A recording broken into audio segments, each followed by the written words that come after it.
भगवान श्री वेदव्यास जी महाराज की यह अभूतपूर्व संहिता है। इस कृष्ण संहिता श्रीमद् भागवत रूपी संहिता में जितनी लीलाएं भगवान ने की हैं वो केवल और केवल हम सब जीवों के उद्धार के लिए भगवान ने की है। प्रत्येक लीला में कोई ना कोई संदेश छिपा है। रासलीला का यदि संदेश उठाया जाए तो पहला संदेश तो यही है कि भगवान के अलावा कोई दूसरी ऐसी जगह नहीं है जहां समर्पित हुआ जा सके, केवल भगवान के चरण शरण है। दूसरा संदेश यह छिपा कि गोपियों को अभिमान आया कि भगवान केवल हमारे हैं, तो भगवान गायब हो गए। सुनो एक बात, ध्यान पूर्वक सुनना। भगवान हमारे हैं ये भाव तो बहुत बढ़िया है, लेकिन केवल हमारे हैं ये बहुत गलत है। भगवान हमारे तो हैं लेकिन केवल हमारे नहीं हैं, सबके हैं। हाँ, हमारे हैं ये बहुत अच्छा है। पर गोपियों को अभिमान क्या आया, भगवान केवल हमारे हैं, तो भगवान गायब हो गए। बोलो सीताराम। गोपी गीत की चर्चा महाराष्ट्र में, गोपी गीत के बाद महाराष्ट्र में भगवान शंकर का गोपी स्वरूप धारण करना, गोपेश्वर नाथ बनना। आगे अक्रूर जी भगवान को लेने के लिए आते हैं। राजा कंस को नारद जी ने समझाया, सुनो राजा,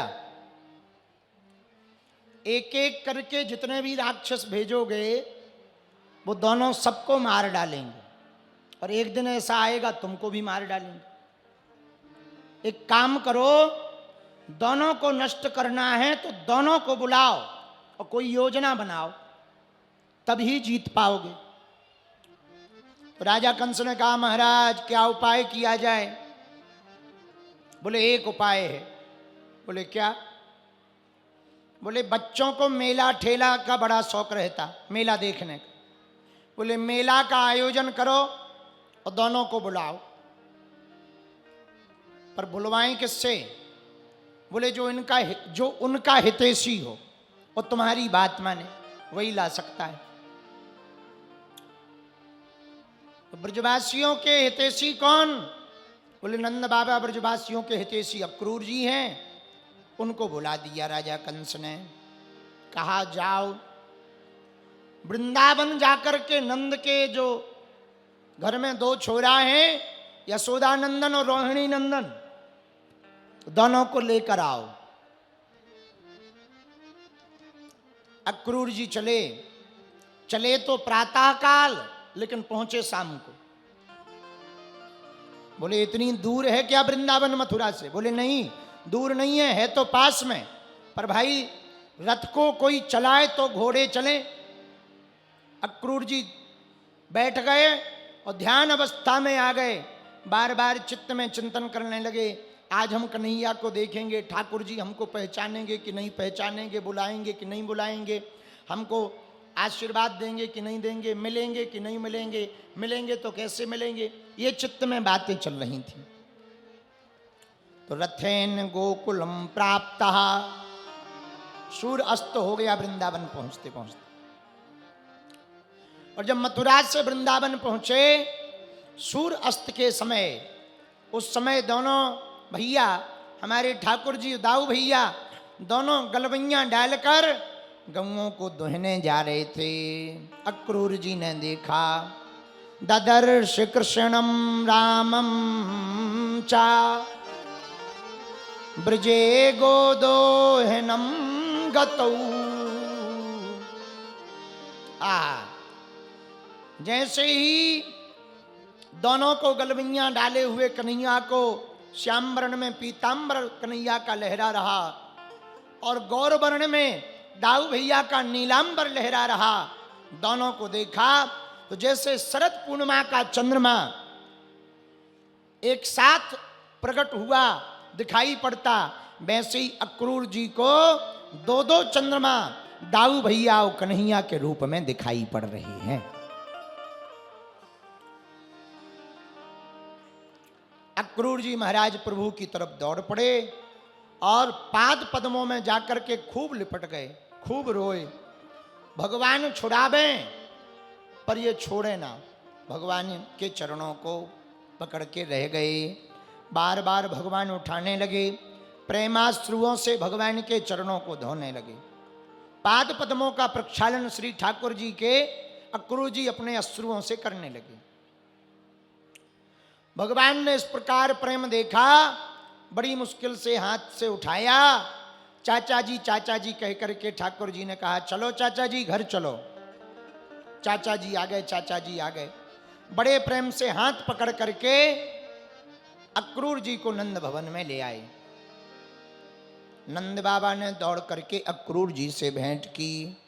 भगवान ने दिव्य आसन पर बैठाया।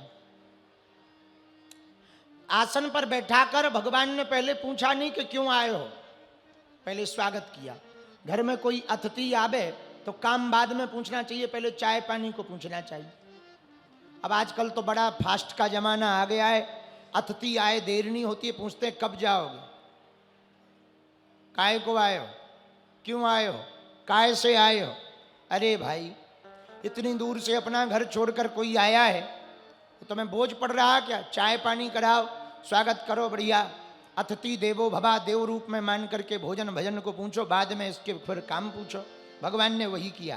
पहले गौमाता का दर्शन कराया। गौमाता का दर्शन पहले अतिथियों को कराया जाता था। आजकल तो दरवाजे पर कुत्तों का दर्शन होता है। हाँ, पहले गौमाता का होता था, आजकल कुत्तों का होता है। भगवान ही बचाए आज के गृहस्थियों के घरों को। बोलो सीताराम। जोर से बोलो, और जोर से बोलो। इसके बाद नंद बाबा ने कुशल क्षेम पूछी कि अब यदुवंशियों का हाल क्या पूछना। भगवान ने पूछा, चाचा जी क्यों आए हो? अक्रूर जी ने कहा, आपको लेने आए हैं। और ये बात ब्रज में ऐसी हवा की तरह खबर फैल गई कि प्रातः काल हम सबको छोड़ करके कन्हैया चले जाएंगे। सारे ब्रजवासी रोने लगे, ब्रजांगनाएं भी रोने लगी। भगवान छोड़कर चले जाएंगे। भागवत जी में यहां से भगवान का और गोपियों का, गोप ग्वालों का 100 साल का वियोग है। अब भगवान 100 साल बाद मिलेंगे कुरुक्षेत्र में। 100 साल तक ब्रजवासियों को भगवान अब मिलेंगे। गोपियों को पता लगा, गोपियां रोने लगी। प्रातः काल होते ही भगवान छोड़कर चले जाएंगे। मधुमंगल श्रीदामा पूरी रात रोते रहे। क्यों रो रहे? बोले इनके अलावा हमारा है कौन, और गोविंद ही चले जाएंगे तो हम किसको कन्हैया कन्हैया कहेंगे, किसके साथ खेलेंगे, कौन हमारी लाज बचाएगा। इतने शत्रु, इतने संकट आते हैं, ये कन्हैया तो थे जो बचाते थे। भैया कन्हैया कोई हमारा मित्र नहीं, प्राण है प्राण। यदि कन्हैया छोड़कर चले जाएंगे तो हम ब्रजवासियों के प्राण कैसे बचेंगे। सब ब्रजवासी रोने लगे। उतरना है, उतरना है।